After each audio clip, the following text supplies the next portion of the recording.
श्री शिवाय नमस्तुभ्यम। हम सबको पता है कि 22 अगस्त को कजरी तीज का बहुत ही विशेष सा दिन है। ये कजरी तीज विशेष क्यों है? क्योंकि इसी दिन पड़ रही है संकष्टी गणेश चतुर्थी। काफ़ी ज़्यादा लोग के मुझे मैसेज आए, भैया शमी के 9 पत्ते का जो उपाय था उसे पूज्य गुरु जी ने जैसे समझाया था उसी प्रकार से ठीक से समझा दें। तो उसी की बात इस वीडियो में करेंगे। बहुत ही दिनों के बाद ऐसा दिन आया है तो आपको इस उपाय को ज़रूर करना है, जो कि पूज्य गुरु जी की कथा से सुन के बहुत अच्छे से बताऊँगा। अगर इस उपाय को नियम के साथ आपने कर लिया तो बरसों पुरानी जो आपकी मनोकामना होगी, विशेष होगी, वो बहुत जल्दी पूरी हो जाएगी। ठीक है ना? चलो समझने की कोशिश करते हैं। ये उपाय स्पेशली हमें सिर्फ और सिर्फ करना होता है संकष्टी गणेश चतुर्थी पे, जिसके लिए हमें लेना होगा 9 शमी के पत्ते। कितने लोगे? 9 शमी के पत्ते लेना। अब जो बताऊंगा मेरी बात बहुत ध्यान से सुनिएगा।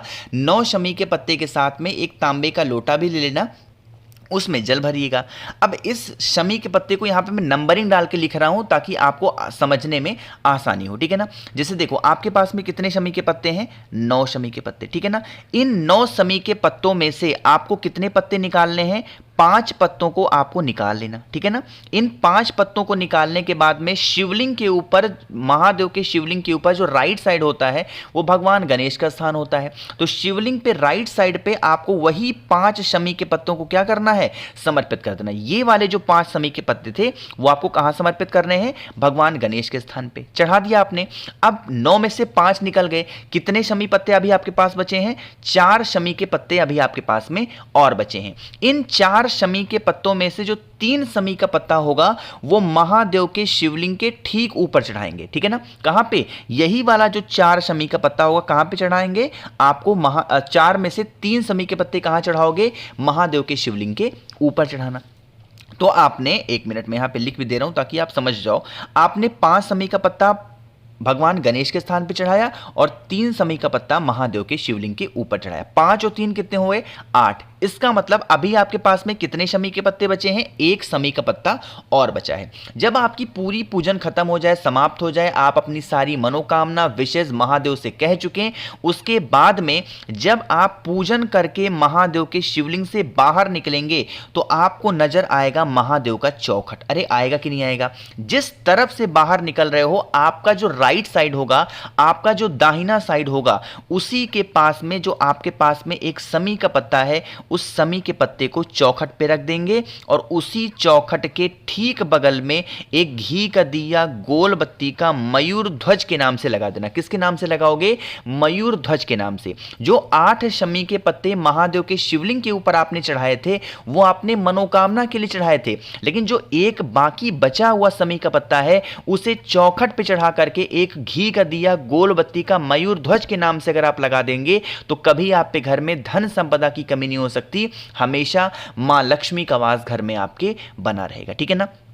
बात आई क्या समझ में? थोड़ा सा उपाय बड़ा जरूर था बट बहुत ही स्पेशल और बहुत ही ढंग से करके कोशिश करिएगा ताकि आपके घर में कभी कोई संकट, कोई भी तकलीफें ना आ पाए। ठीक है ना? तो यहां पे हम लोगों ने बात कर ली है अपने पहले उपाय की। आगे बढ़ते हैं इस वीडियो के दूसरे उपाय की तरफ, और ये दूसरा उपाय होगा लक्ष्मी प्राप्ति। यानी कि अगर आपके घर में धन संपदा की बहुत किल्लत रहती है, बहुत परेशान रहते हो, तो आप इस उपाय को जरूर करेंगे। ठीक है ना?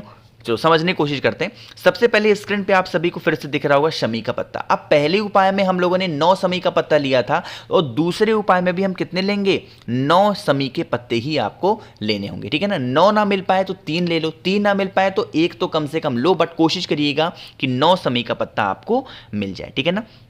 मिलने के बाद में ज़रूरत पड़ेगी हमें शहद की, है ना? सभी के घरों में शहद होगा, बहुत खोजना पड़ता ना नहीं है आपको। तो शहद के अंदर जो आपको मैंने 9 शमी के पत्तों को दिखाया है, उन 9 शमी के पत्ते को शहद के अंदर डाल देना और ऐसे का ऐसा ही शहद की कटोरी को उठाना और पहुंच जाना कहाँ पे? महादेव के शिवलिंग के पास में। लेकिन ध्यान रखिएगा, शिवलिंग पे जाते समय आपको अपने घर से तांबे के लोटे में जल भरना है। साथ ही साथ इस उपाय में आपको डाल देना होगा कुछ गंगा जल, यानी कि कुछ बूंद गंगा जल जरूर डालना। ठीक है ना?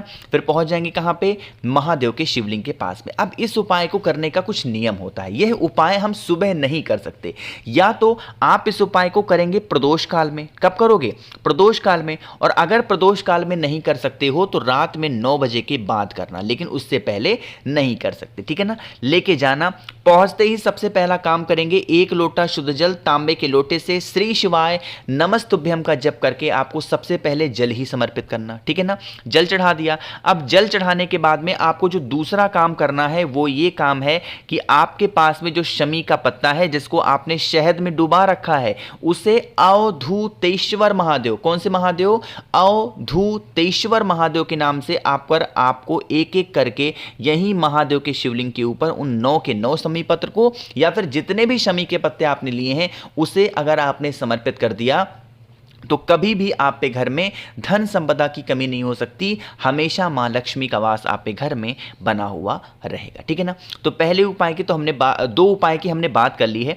आगे बढ़ते हैं बस वीडियो के हम लोग अपने तीसरे उपाय की तरफ, और ये भी आपको शमी के पत्ते से ही करना। अब एक चीज उपाय की तरफ, एक चीज आपको मैं बता दूं, सारे उपाय हम शमी के पत्ते से करेंगे, लेकिन जिन भी मेरे भाई बहन को शमी का पत्ता अगर नहीं मिलता है तो आप शमी पत्ते के स्थान पे आपको ले लेना होगा, क्या, आपको लेना होगा चावल के दानों को, ठीक है ना। इस चीज का बहुत ही विशेष ध्यान दीजिएगा, ठीक है ना। चलो बात करते हैं। अब आपको इस तीसरे उपाय के सबसे पहले फायदे समझा देते हैं। इस उपाय का फायदा है कि अगर आपकी कोई भी ऐसी इच्छा है जो बहुत दिनों से अधूरी है और वो पूरी नहीं हो पा रही है तो आपको इस उपाय को करना ही करना, ठीक है ना। देखो सबसे पहले काम करेंगे, वीडियो को करिएगा लाइक, और जिसने अभी तक चैनल को सब्सक्राइब नहीं किया है तो जल्दी से करेंगे चैनल को सब्सक्राइब, ठीक है ना। अब बात करते हैं इस उपाय की। हमें लेना होगा कितने, 2 शमी के पत्ते हमें लेने होंगे, इससे ज़्यादा मत लेना। कितने लोगे, 2 शमी के पत्ते लेना। और फिर आपको लेना होगा एक तांबे का लोटा, उसमें जल भरिएगा आप अपने घर से और सीधा पहुंच जाना महादेव के शिवलिंग के पास में। तरीका समझेंगे, महादेव के शिवलिंग के ऊपर पूरा परिवार उनका होता है, मैंने आपको कई बार बता रखा है। बस फेस रखिएगा उत्तर दिशा, नॉर्थ डायरेक्शन। जो आपकी मनोकामना है, जो आपकी विशेष हैं, भोले शंकर से प्रार्थना करेंगे, भगवान गणेश से विनती करते हुए जो पहला शमी का पत्ता है वो महादेव के शिवलिंग के ठीक ऊपर समर्पित करना, ठीक है ना। एक हो गया। जो दूसरा शमी का पत्ता हो या फिर जो दूसरा चावल का दाना आपने लिया है उसे जिस स्थान से जल नीचे गिरने ही वाला होता है उस स्थान पे समर्पित करके, और उसके बाद में एक लोटा शुद्ध जल तांबे के लोटे से श्री शिवाय नमस्तुभ्यम का जप करके अगर आपने चढ़ा दिया, अगर आपने समर्पित कर दिया तो यकीन मानिए कभी कोई दिक्कत, कभी कोई प्रॉब्लम आपके जीवन में, आपकी समस्या नहीं हो सकती, ठीक है ना। करके देखिएगा। तो यहां पे हम लोगों ने 3 उपाय की बात कर ली है। आगे बढ़ते हैं बस वीडियो के हम लोग सबसे आखिरी और बहुत ही छोटे से उपाय की, जो कि हमारा चौथा उपाय। ये मैं आपको कई बार बता चुका हूं और हमेशा आपको चतुर्थी तिथि पे याद जरूर दिलाता हूं। यह उपाय स्पेशली होती है नजर लगने को लेकर कि भैया हमारे घर में नजर बहुत लगती है, लोग बीमार बहुत पड़ते हैं, लड़ाइयां बहुत होती हैं, झगड़े बहुत होते हैं, हम उसके लिए क्या करें, कोई आसान सा उपाय आप समझा दें। तो इससे ईजी, इससे आसान उपाय आपको नहीं मिलेगा, तो करके जरूर देखिएगा। इस उपाय के लिए हमें जरूरत पड़ेगी 1 शमी के पत्ते की, इससे ज्यादा नहीं लेना, ठीक है ना। 1 शमी का पत्ता लीजिएगा, साथ ही साथ आपको 1 चुटकी काला तिल लेना। 1 शमी का पत्ता, 1 चुटकी काला तिल लेकर के, और आपको क्या करना होगा, आपके घर का जो मेन गेट होगा उसी मेन गेट के बाहर अगर मिट्टी के नीचे अगर आपने उन दोनों चीजों को दबा दिया तो आप पे घर में कभी नजर, टोने, टोटके हाय नहीं लगेंगे। अब एक चीज का और ध्यान दीजिएगा, कुछ लोग ये कहते हैं कि क्या भैया हमारे घर के पास में तो यहाँ पे देखो मिट्टी होती ही नहीं है, फर्श होता है, तो हम क्या करें। अरे तो ज़रूरी नहीं है कि एकदम घर के पास में ही, घर के अंदर ही लगाओ, नहीं, थोड़ा सा आगे निकल जाओ, जहाँ पे मिट्टी मिले वहाँ पे दबा दो। और दबाने से पहले एक चीज़ का और ध्यान दीजिएगा, उस शमी के पत्ते को और काले तिल को लेकर के पहले अपने घर के जितने भी कमरे हों, रूम्स हों, उन सभी जगहों पर घूम लेना, उसके बाद ला करके उसको ज़मीन के अंदर दबाना। आप पे घर में कभी नज़र नहीं लग सकते, कभी टोने टोटके हाई की कंडीशन नहीं हो सकती। तो मैंने कोशिश की आप सभी को बहुत ही प्रसिद्ध, बहुत ही फेमस उपाय समझाने की। वीडियो पसंद आई हो तो लाइक करिएगा। कुछ पूछना है, नहीं समझ में आया, नीचे कमेंट सेक्शन में पूछ सकते हैं। मेरे जितने भी भाई बहन आवाज मेरी पहली बार सुन रहे हैं, चैनल को जरूर सब्सक्राइब करिएगा। श्री शिवाय नमस्तुभ्यम।